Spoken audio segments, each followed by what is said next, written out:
ሰላም ጤና ይስጥልን የተወደዳችሁ የነጋሪ ቲቪ ቤተሰቦች የዕለቱ ዋና መረጃ እንደሚከተለው ይቀርባል። በቅድሚያ መቼ ይሁን ከፖለቲካ ጫና ወጣችሁ እውነተኛ ፍትህ የምታሰፍኑት በማለት የህዝብ ተወካዮች ምክር ቤት አባል ዶክተር አበባው ደሳለኝ ጥያቄ አቅርበዋል።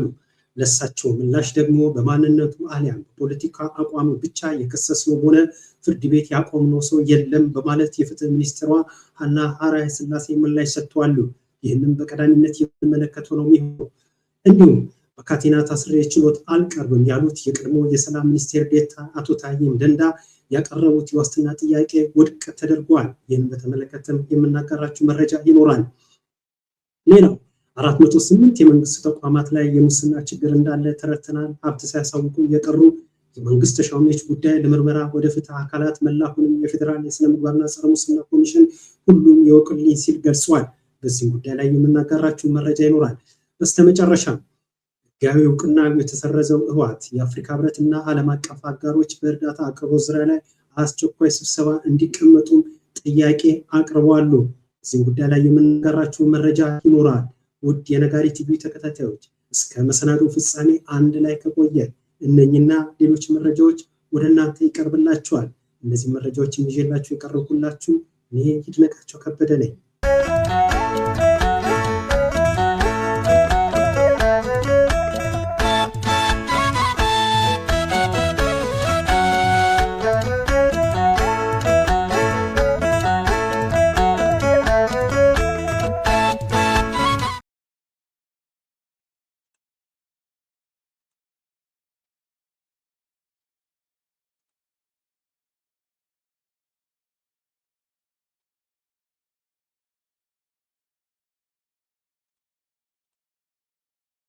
ወደ መጀመሪያው መረጃችን እናመራለን።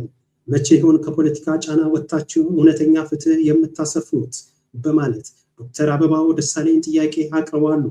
በማንነቱ አሊያም በፖለቲካ አቋሙ ብቻ የከሰሰው ሆነ ፍርድ ቤት ያቆምነው የለም ሲሉ የፍትህ ሚኒስትሯም ሀና አርአያ ስላሴ ምላሽ ሰጥተዋል።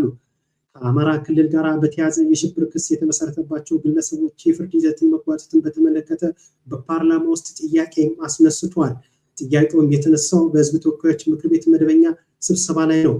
የአማራ ብሔራዊ ንቅናቄ አብን ተመራጭ አበባው ደሳለኝ ዶክተር በማንነታቸውና በፖለቲካ አመለካከታቸው ከ2 ዓመት ከ6 ወር በላይ ታስረው የሚገኙ የአማራ ፖለቲከኞች፣ ጋዜጠኞች፣ አንቂዎች፣ የሃይማኖት አባቶች ላይ ለቀረበው ክስ የፍትህ ሚኒስቴር ማስረጃ ማቅረብ ባለመቻሉ ፍትህ አጥተው እንደሚገኙ አመላክተዋል። ሚኒስትሩ ማስረጃዎችና ምስክር ማቅረብ ካልቻለ ክሱንም እንዲያቋርጥም ጠይቀዋል። እናንተ ክስ የማቋረጥ ስልጣን መጠቀም ሲገባችሁ ዜጎች በፍትህ መጓደል የሚሰቃዩት እስከ መቼ ነው? መቼ ነው ይህን የፖለቲካ ጫና ወጣችሁ እውነተኛ ፍትህ የምታሰፉትም ሲሉ ጠይቀዋል። በፓርላማው ስብሰባ ላይ ተገኝተው ለቀረበላቸው ጥያቄ ምላሽ የሰጡት የፍትህ ሚኒስትሯም ሀና አርአያ ስላሴ እኛ ምስክር ሳናቀርብ የተጓተተምና የተቋረጠም ክስም የለም ብለዋል። የፍትህ ሂደቱ የተጓተተው ከክሱ አይነት ጋር በተገናኘ ምክንያትም እንደሆነ ሚኒስትሯም ተናግረዋል። የሽብርና ተመሳሳይ የሆኑ ውስብስብ ወንጀሎች ላይ የወንጀሉ ክርክር ረጅም ጊዜ የሚወስድ ነው። ጉዳዩ ውስብስብ ስለሆነ ብዙ ምስክሮች የሚጠሩ፣ ብዙ ሰነዶች የሚቀርቡበት እንዲሁም ከመጀመሪያ ደረጃ መቃወሚያ ጀምሮ እያንዳንዱ ጭብጥ ላይ ክርክር ተደርጎ ብይን የሚሰጥበት ነው። በዚህም ሂደት ጊዜ ይወስዳል ብለዋል። ይህ ሲባል ግን አጠቃላይ የወንጀል ምርመራና ክሱ ሂደቱ ቅልጥፍና የሚፈልግ ደረጃ ላይ ደርሷል ማለት አይደለም ብለው ተናግረዋል። በሌላ በኩል ሚኒስትሯ በማንነት አሊያም በፖለቲካው አቋሙ ብቻ የከሰሰው ሆነ ፍርድ ቤትም ያቆምነው ሰው የለም ብለዋል። ግን አንድ ሰው የፖለቲካ ግቡን ለማሳካት ሲል በጎጥ መንገድ የሚንቀሳቀስም ከሆነ ፖለቲከኞች፣ የመንግስት ሰራተኞች ሆነ የመንግስት ኃላፊ የህግ ተጠያቂነትን እናረጋግጣለን ሲሉ ተናግረዋል። ይህ መረጃ ከሸገር ኤፍኤም ሬዲዮና ከኢትዮጵያ ኢንሳይደር የተወጣጣ ነው። ከዚህ ጋር በተያያዘ ከሰሞኑ እና አቶ ዮሐንስ ቦያለው እንዲሁም ደግሞ አቶ ክርስቲያን ታደለና ሌሎችም ፖለቲከኞች በይቅርታ መፈታትና ከይቅርታ ፎርም መሙላትን ማስገባታቸውን በማህበራዊ ሚዲያ በሰፊው እየተነገረ ይገኛል። ጉዳዩን እውነትነትን በተመለከተ ቲክታክ ለጠበቆቻቸውና ለቤተሰቦቻቸው ይህንን ጥያቄ ያቀረበላቸው ሲሆን ጠበቆቻቸውና ቤተሰቦቻቸው ደግሞ እንዲህ ያለው ነገር ፍጹም ውሸት ነው ሲሉ ምላሻቸውን ሰጥተዋል። የቅድሚያ ወደ እናንተ ያቀረብኩላችሁ መረጃ ይሄን ይመስላል። በዚህ ጉዳይ ላይ የኔ አጠር ያለ ትንታኔና ሐሳብ አቀርብላችኋለሁ። ያኛው እንግዲህ እንደወረደ ወደ እናንተ የቀረበላችሁ መረጃ ነው። በእርግጥ አሁን ፍትህ ሚኒስቴሯ በማንነቱም ሆነ በፖለቲካ አመለካከቱ እየታሰረም የለም ይበሉ እንጂ የማንነትና የፖለቲካ እስረኞችን በተመለከተ እንግዲህ በአገዛዙ ስርዓት ያሉ የግዞት እስር ቤቶች ቁጥሩ ስፍር የሌለው ነው። ማንነታቸው ተለይቶ የፖለቲካ አመለካከታቸው ጭምር ታሳቢ ተደርጎ እነ ክርስቲያን ታደለ፣ አቶ ዮሐንስ ቧያለው፣ ሌሎችም ጋዜጠኞች በተለይ አማራዊ ማንነት ያላቸው ጭምር እንዲሁም ደግሞ የፍትህና የእኩልነት ጥያቄ በሙሉ የሚያነሱ በፖለቲካ በማንነታቸው አማካኝነት ምክንያት ብቻ ለግዞት እስር ስለመጋለጣቸው የአደባባይ ሀቅ ነው። እሱ ብቻም እኮ አይደለም እኮ። ለምሳሌ አቶ ክርስቲያን ታደለ ከቤታቸው ታፍነው ሲወሰዱ የመጀመሪያ ቀን በምሽት የቤት በራቸው ተሰብሮ አማራዊ ማንነታቸውን ጭምር መሰረት ባደረገ አማራዊነታቸውን እያጥላሉ እያንቋሸሹ ያን ስድብና ያን ንግግርን እዚህ ላይ አምጥቼ መጥቀስ አያስፈልገኝም። ሆኖም ግን አቶ ክርስቲያን ታደለ እንዲሁም ለሰብአዊ መብቶች ተከራካሪ ተቋማት አሳውቁ ይሄንን በአደባባይ እሳቸውን ጭምር በፍርድ ቤት በችሎት የገለጹት ጭምር ነው። እሱም ብቻም አይደለም። ወደ መደበኛው ፍርድ ቤት ከመምጣታቸው በፊትና አሁን እንደዚህ ያሉበት እስር ቤት ከመምጣታቸው በፊት በአዋሽ 40 በአዋሽ 7 በነበሩበት ወቅት ይደርስባቸው የነበረው ስቃይና በደል አማራዊ ማንነታቸው መሰረት ባደረገ መልኩ ይደርስባቸው የነበረው ቶርች ወጥተው በተደጋጋሚ ለፍርድ ቤት ችሎት የተናገሩት ቤተሰቦቻቸው የሚያሳውቁት ብዙ የተባለበት ጉዳይ ነው እና አሁን ፍትህ ሚኒስትሯ ወጥቶ በማንነቱ በፖለቲካ አመለካከት የታሰረም የለም ሲሉ እጅግ አስገራሚ የሚሆን ነገር ነው። አዎ በማንነታቸው በፖለቲካ አመለካከታቸው ብቻ ተለይተው የታሰሩ ጋዜጠኞች፣ ፖለቲከኞች ስፍር ቁጥር የሌለው ነው። ይሄ የሚታወቅ ሀቅ ነው። ስለዚህ አሁንም ቢሆን ዶክተር አበባው ደሳለኝ ያቀረቡት ጥያቄ እጅግ ተገቢ ጥያቄ ነው። ባለ ህሊና ባለ አይምሮ የሆነ የግድ የመጡበትን ፖለቲካዊ ማህበረሰብን ወይ ደግሞ ፖለቲካ መሰረታቸውን ብቻ ያደረገ አይደለም። ይሄ ፍጥጥ ያለ ሀቅ ጭምር ነው። የቀድሞ አጋሮቻቸው በፓርቲም በአባልነት የነበሩ እንዲሁም አማራዊ ማንነት ስላላቸው ብቻ አይደለም ዶክተር አበባው ደሳለኝ ጥያቄ ያቀረቡት ትክክለኛ የሆነ የህግ የፍትህ ጥያቄ ነው ያቀረቡት። ይህን ጥያቄ ብዙዎች የሚጋሩት ጭምር ነው። እኔም ጭምር የምጋራው ጭምር ነው። በዚህ ጉዳይ ላይ በተመለከተ ለሁለት ዓመታት ያህል ጋዜጠኞችን፣ የሰብአዊ መብት ተከራካሪዎቻቸውን፣ ቤተሰቦቻቸውን ወደ ሚዲያ በማቅረብ የተለያየ ጥያቄ ስንቀርብ ነበር። ለነዚህ በግፍ ለታሰሩ የግፍ እስረኞች ፍትህ እንዲያገኙ ጥያቄ በተደጋጋሚ ስናቀርብ ነበር። ዶክተር አበባው ዛሬ ያቀረቡት ጥያቄ እሳቸው እኔም በግሌ ሌላው ባለ ሌላ በሙሉ በተደጋጋሚ ስናቀርብ የነበረው ጥያቄ ነውና እውነት ዶክተር አበባው ያቀረቡት ጥያቄ እጅግ የሚያስመሰግን ነው። ባለ ህሊናም ጭምር ናቸው። ለዚህ ምስጋና ይገባቸዋል። ከፖለቲካና ከማንነት እስረኞች ጋር በተያያዘን ብቻም ሳይሆን በሀገር አቀፍ ደረጃ ላሉ ጉዳዮች ፖለቲካዊ፣ ማህበራዊ፣ ኢኮኖሚ ጉዳዮች በተመለከተ በህዝብ እንደራሴዎች ምክር ቤት ቀርበው ጥያቄዎችን በተደጋጋሚ ሲያቀርቡ እንደነበረ የሚታወቅ ሀቅ ጭምር ነው። እናም እንግዲህ በቅድሚያ ወደ እናንተ የቀረበላችሁ መረጃ ይሄንን ይመስላል። ወደ ሁለተኛው ደግሞ መረጃችን እናምራ። የቀድሞው የሰላም ሚኒስቴር ዴኤታ አቶ ታዬ ደንዳ ያቀረቡት የዋስትና ጥያቄ ውድቅ ተደርጓል። የፌዴራሉ ከፍተኛ ፍርድ ቤት ልደታ ምድብ አንደኛ የጸረ ሽብርና ህገ መንግስት ጉዳዮች ወንጀል ችሎት ሐሙስ ታህሳስ 23 ቀን 2018 ዓ.ም የቀረቡት አቶ ታዬ የቀረቡበት የዋስትና ጥያቄ ውድቅ ሲደረግ ከቀረበባቸው 3 ክሶች መካከል አንዱ እንዲሻሻልም ወስኗል። ችሎቱ ዛሬ የተሰየመው በአቶ ታዬ ላይ በአቃቢ ህግ በመሰረታቸው 3 ጭብጦች ላይ ክሶች በቀረበው የክስ መቃወሚያና የዋስትና ክርክር ብይን ለመስጠት ነበረ። አቶ ታዬም ትናንትና ሮብ ታህሳስ 22 ቀን 2018 ዓ.ም በካቴና ተስሬ ችሎት አልቀርብም ብለው በመቋማቸው የተነሳ የቂሊንጦ ማረሚያ ቤት ሊያቀርባቸው አልቻለም ነበረ። በዛሬው ዕለት እጃቸውን በካቴና ታስሮም ችሎትም ቀርቧል። አቶ ታዬ ከዚህ በፊት ያለ ካቴና እንዲቀርቡ በቃል ትዕዛዝ ተሰጥቷቸው እንደነበረ በመግለጽ ያ ውሳኔ አለመከበሩን ተናግረዋል። ነገር ግን የችሎቱ ትዕዛዝ በጽሁፍ በክስ መዝገብ ላይ ባለመከተቱ የማረሚያ ቤት ፖሊሶች ተፈጻሚ ማድረግ እንዳልቻሉ ተናግረዋል። ችሎቱ በሐሙስ ውሎ አቶ ታዬም ያቀረቡት የዋስትና ጥያቄ ውድቅ በማድረግ አንድ ክስ እንዲሻሻል ወስነዋል። ተከሳሹ እጃቸው በካቴና ታስረው ችሎት ላይ ለመቅረብ የወሰኑት አለርጂ አለብኝ በማለት ነው። አቶ ታዬ ከዚህ ቀደም ከቀረበባቸው 3 ክሶች በሁለቱ ነፃ ሲባሉ የጦር መሳሪያና ህግን በመተላለፍ ክስ ግን ጥፋተኛ ተብለው የ7 ዓመት ከ2 ወር እስራትን ተፈርዶባቸዋል። ችሎቱ የአቶ ታዬን መዝገብ ለማየት ለጥር 13 ቀን 2018 ዓ.ም ተለዋጭ ቀጠሮ ሰጥቷል። መረጃው የቢቢሲ ነው። ተመልካቾች እንግዲህ በዚህ ጉዳይ ላይ ትንሽ ቆይታ እናደርጋለን። አቶ ታዬ ደንዳ እንግዲህ ለዚህ ሁሉ የተዳረጉት የተለያዩ ክሶች ቀርቦባቸው ነበረ። ወደ 3 ክሶች ሁሉም ክሶች ሆኖ በአንድ ክስ ነው እንዲጠየቁ የተደረጉት። እሱም እንግዲህ የጦር መሳሪያ ይዞ በመገኘት የሚል ነው። ይህን መሳሪያን በተመለከተ እሳቸው ክርክር እያደረጉበት ያለው ጉዳይ አለ በጠበቆቻቸው አማካኝነት። ግን የአቶ ታዬ ደንዳ ምስር የፖለቲካ አቋማቸው ነው። በማህበራዊ ድረገጻቸው በእርግጥ ከዚህ ቀደም የመንግስት ሹመኛ ሆኖ አገልግሏሉ። ከዛ ባለፈም ደግሞ እሳቸው ለህሊናቸው አድረው እንደማንም ጊዜው የኛ ነን ባዮች መቀጠል ይችሉ ነበር። ግን እሳቸው ለህሊናቸው አድረው ብዙ በመንግስት በኩል አሁን ላይ ባለው በአገዛዙ ስርዓት በኩል የሚታዩ ድክመቶችን፣ ስህተቶችን አንድ ባንድ በምክንያትና በእውነት በማስደገፍ በማህበራዊ ድረገጽ በመተቸትና ሀሳባቸውን በማቅረብ ይታወቃሉ። በዚህ ምክንያት እንግዲህ ከነበሩበት ኃላፊነት እንዲነሱ ተደርጓል። ያም በኃላፊነትም እያሉ ነበር ሀሳባቸውን፣ ትችታቸውን ሲያቀርቡት የነበረው። ከዛም በኋላ ከኃላፊነት ከተነሱም በኋላ ሀሳብና ትችታቸውን ሲያቀርቡ ነበር። ሆኖም ግን ሀሳብና ትችትን የሚፈራው የአገዛዙ ስርዓት ግን ዘብጥያ አውርዷቸዋል። በነገራችን ላይ አቶ ታዬ ደንዳ በህወሓት መራሽ የአገዛዙ ስርዓትም ጊዜ ልክ እንደዚሁ ለግፍ እስር ተጋልጠው ነበረ። ታዬ ደንዳ በህወሓት መራሹ የአገዛዝ ጊዜ በተደጋጋሚ ለእስር ተጋልጠዋል። ሁሌም ሀሳብ እውነት አላቸው። እንዲሁም ደግሞ አሁን ባለው በአገዛዙ ስርዓት ላይም ይሁን እንዲህ ለእስር ተዳርገዋል። በእርግጥ ብዙ ነገራቸው የምንጋራቸው አብዛኛው ሰው የሚጋራቸውን ሀሳብ ያንጸባርቃሉ። አንዳንድ ደግሞ የኔ የሚሏቸው ሀሳቦች እኔ መልኩ ደግሞ አንዳንድ ሰዎች የማንጋራቸው ሀሳቦች አሉ። ሆኖም ግን እንግዲህ በፖለቲካ አመለካከታቸው ብቻ አሁን ላይ ያለው የአብይ አህመድ የአገዛዝ ስርዓት ለእስር ከዳረጋቸው የግፍ እስረኞች መካከል አንዱ ታዬ ደንዳ ናቸው። እሳቸውም እንግዲህ ፍትህ እንዲያገኙ ልክ እንዲህ ሁሌ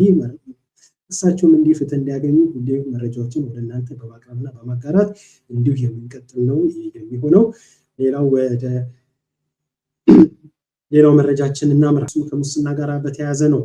መረጃውን ያገኘነው ከሸገር ሬዲዮ ነው። እሱ ምንድነው? ማስመዝገብ ያለባቸው ሀብት ሳያሳውቁ የቀሩ የመንግስት ተሿሚዎች ጉዳይ ለምርመራ ወደ ፍትህ አካላት መላኩን የፌዴራል ስነ ምግባርና ጸረ ሙስና ኮሚሽን ተናገረ። ሙስና ለመከላከል መስሪያ ቤቶች አሰራራቸው ከእጅ ንክኪ ወደ ኦንላይን ቀይሩ ተብሎ ስራ ሲጀመር እንዲህ ባለው መንገድ ብልሹ አሰራር መቀጠሉን ደርሼበታለሁ ብለዋል ተቋሙ። የፌዴራል ስነ ምግባርና ጸረ ሙስና ኮሚሽን በየጊዜው የመንግስት ተሿሚዎች፣ የህዝብ ተመራጮችና የሚመለከታቸው የመንግስት ሰራተኞች ሀብት ተመዝግቦ የተመዘገበው ሀብት ትክክለኝነትን ማጣራት ስራም እንደሚሰራ በኮሚሽኑ የሙስና መከላከል ጥናት መሪ ስራ አስፈጻሚ አቶ ገዛኝ ጋሹ ተናግረዋል። በዚህም የማጣራት ስራ ማስመዝገብ ያለባቸው ሀብት ሳያስመዘግቡ የቀሩ የመንግስት ተሿሚዎችም እንዳሉ አረጋግጠናል ብለዋል። የእነዚህ ተሿሚዎች ጉዳይ ለምርመራ ወደ ፍትህ አካላት መላኩንም ጠቅሰዋል። የሀብት ማስመዝገብ ሙስናን አስቀድሞ የመከላከል ስራ አንዱ አካል ነው የሚሉት አቶ ገዛኝ ሌሎች የቅድመ ሙስና መከላከል ተግባራትም እንዳሉ ተናግረዋል። የቅድመ ሙስና መከላከል ጥናቶችን ማካሄድን አንድ አብነት ጠቅሶ በዚህም ስራ ደግሞ በአገር አቀፍ ደረጃ 49.8 ሚሊዮን ካሬ ሜትር መሬት ከምዝበራ ማዳን ችለናል ብለዋል። ምዝበራ ለመከላከል ከሚቀርቡ ምክረ ሀሳቦች አንዱ አሰራሮችን በቴክኖሎጂ የታገዘ እንዲሆን ማድረግ ነው የሚል ነው። አቶ ገዛይን በበኩላቸው የሰዎችን አመለካከትም አብሮ ካልተቀየረ አሰራራችን በቴክኖሎጂ እንዲታገዝ በማድረግ ብቻ ለውጥ ማምጣት ሊያስቸግር ይችላል ብለዋል። እንደ ማሳያም በአንድ የመንግስት መስሪያ ቤት በኤሌክትሪክ ግዢ ስርዓት ላይ ያጋጠመ ስህተትም ጠቅሷል። ኮሚሽኑ የመንግስት ተቋማት የአገልግሎት አሰጣጥ ሁኔታ ለማወቅ ጥናቶች እንዳካሄደም ሰምተናል ብለዋል። በዚህም ጥናት 408 የመንግስት ተቋማት ላይ ችግር እንዳለ ተረድተናል ብለዋል። ኢትዮጵያን በሙስና ከ137 ሀገራት 99ኛ ደረጃ ላይ እንደምትገኝ የፌዴራል ስነ ምግባርና ጸረ ሙስና ኮሚሽንም ተናግረዋል። ይህ መረጃም የተገኘው ከሸገር ሬዲዮ ነው። አድማጭ ተመልካቾቻችን እንግዲህ በሀገራችን ያለው የሙስና ጉዳይ በተመለከተ ብዙ ያልንበት ብዙ የተነጋገርንበት ነው። አንደኛው እንደ ሀገር ብልሹነት የዳረገን ቢኖር የሙስና ጉዳይ ነው። ይህ መንግስታዊ ሙስናው መዋቅራዊ ሙስናው ጭምር ነው። ሙስናው መስመር ይዞ በህግ የተፈቀደ እስኪመስል ሁሉ ከታች ካለ ከእርከን በታችኛው እርከን እስከ ላይኛው እርከን ድረስ ቼኑን ጠብቆ የሚሄድ ነው። በኢትዮጵያ ውስጥ ካለሙስና የሚሰሩ ካለሙስና የሚፈጸሙ ካለሙስና የሚያልቁ ጉዳዮች እንደ ተአምር የሚታዩ ነው የሚሆኑት። የሙስናውና የእጅ የገቡ መቀባበሉ ደረጃ ይለያይ ካልሆነ በስተቀር በሁሉም ተቋማት በሁሉም መስሪያ ቤት የሚታይ አደገኛ ችግር ጭምር ነው። ይሄ ስርዓት ወለድ ጭምር ነው። በቃ የመንግስት ስርዓት ብልሽነት ጭምር አንዱ መገለጫ ማሳያውም ይሄ ነውና ያው መንግስት ከሚተችበትም ነገር ትልቁ የሆነው ይሄ ነው። መንግስት ራሱ በመንግስት የተቋቋመው ራሱ ጸረ ሙስና ኮሚሽን ባወጣው መረጃ እንግዲህ ቁጥር ላይ እንዳየነው ነው እንግዲህ ከላይ ቅድም በገለጽኩላችሁ መሰረት ምን ያህል ለሙስና የተጋለጡ ድርጅቶች በአገር ውስጥ እንዳሉ ማሳያው ይሄው በዚህ በተገለጸው መሰረት ነው። ራሱ ድርጅቱ ራሱ ከእጅ ንክኪ ባለፈ በቴክኖሎጂ ጭምር ወደ ተግባራቶችንና አንዳንድ ሂደቶችን ለማስገባት የተሞከረ ሂደት ቢኖርም ያ በእምብዛም ተፈጻሚ ሲሆን አልታየም ብለዋል። እንደ ምክንያትም ያቀረበው ቴክኖሎጂውን ማቅረብ ብቻ ሳይሆን ሰውም ላይም አልተሰራም፣ የግንዛቤ እጥረትም አለም ጭምር ነው የሚሉት። እንዴት ያለ ነገር ነው! ሙስና አትቀበሉ ብሎ ምን አይነት ግንዛቤ መስጠት እንደሚያስፈልግ አላውቅም። ይህንን ይመስላል። ወደ መጨረሻ መረጃችን እናመራለን። ህወሓት የአፍሪካ ህብረትና ዓለም አቀፍ አጋሮች በእርዳታ አቅርቦት ዙሪያ ላይ አስቸኳይ ስብሰባ እንዲቀመጡ ጥሪ አቅርበዋል። ህዝባዊ ወያኔ ሓርነት ትግራይ ህወሓት በትግራይ ክልል እየተባባሰ የመጣውን ሰብአዊ ቀውስ ለመፍታት የአፍሪካ ህብረትና ዓለም አቀፍ አጋሮች አስቸኳይ ስብሰባ እንዲጠራ ጥሪ አቅርበዋል። ህወሓት ለአፍሪካ ህብረት ኮሚሽን ሊቀመንበር ሙሐመድ አሊ የሱፍ በጻፈው ደብዳቤ በክልሉ በሚገኙ የተፈናቃይ ማዕከላት ውስጥ ያለው ሁኔታ በእጅጉ እያሽቆለቆለ መሆኑን በመግለጽ ሰብአዊ እርዳታ ተደራሽነትን ለማረጋገጥ አስቸኳይ እርምጃ እንዲወሰድም አሳስቧል። ተፈናቃዮች ለከፋ የምግብ እጥረት መጋለጣቸውና የሟቾች ቁጥርም እየጨመረ መሆኑን የጠቀሰው ድርጅቱ ሁኔታውን የፕሪቶሪያ የሰላም ስምምነት የሚጥስ ነው ሲልም አጽንኦት ሰጥቶታል። ህወሓት በደብዳቤው ላይ የአፍሪካ ህብረትና አጋሮች ለሁሉም የተፈናቃዮች ማዕከላት አስቸኳይና ቅድመ ሁኔታ የሌለው የሰብአዊ እርዳታ አቅርቦት እንዲፈቀድና እንዲጠየቅ እርዳታም ተቋርጧል በሚል በቀረበው ክስና በተመዘገቡ የሞት አደጋዎች ላይ ገለልተኛ ምርመራ እንዲካሄድ እንዲሁም የፕሪቶሪያ ሰላም ስምምነት ሙሉ በሙሉ ተግባራዊ እንዲሆን ግፊት እንዲደረግም ጥሪ አቅርበዋል። ጥበቃ ሊደረገላቸው ቃል የተገባላቸው ወገኖች በዓለም አቀፍ ማህበረሰብ ፊት እየሞቱ ባለበት ሁኔታ የፕሪቶሪያ የሰላም ስምምነትን ተተግብሯል ሊባል አይቻልም ያለው ህወሓት በደብዳቤው ላይ እርምጃው አለመወሰዱ ተባባሪነትን መሆኑንም አስጠንቅቋል። በተጨማሪም ህወሓት የፌዴራል መንግስት ሰብአዊ እርዳታን በማደናቀፍም ከሷል። ፓርቲው ለተፈናቃዩ ማዕከላት የሚደረገው የእርዳታ አቅርቦት ያለምንም መቆራረጥ እየቀረበ ነው በማለት የብሔራዊ አደጋ ስጋት ስራ አመራር ኮሚሽን ያቀረቡት መረጃ ውድቅም አድርጎታል። ትርጉም ያለው እርዳታ ወደ ተፈናቃይ ማዕከላት እየደረሰ በሌለበት ሁኔታ የተነገረ የፕሮፓጋንዳ መግለጫ ናቸው ሲልም ፓርቲው ገልጿል። መግለጫው በማህበራዊ ሚዲያ አንቂዎችና በዲያስፖራውና የሚሰበሰቡ እርዳታ ገንዘቦችን ጨምር በማህበረሰብ የሚሰሩ የእርዳታ ጥረቶችን ገደብ ተጥሎባቸዋል፣ እንዲሁም ወደ መንግስት ቁጥጥር ስር ባሉ የባንክ ሂሳቦችን ውስጥ እንዲገቡ ተደርጓል ሲል ከሷል።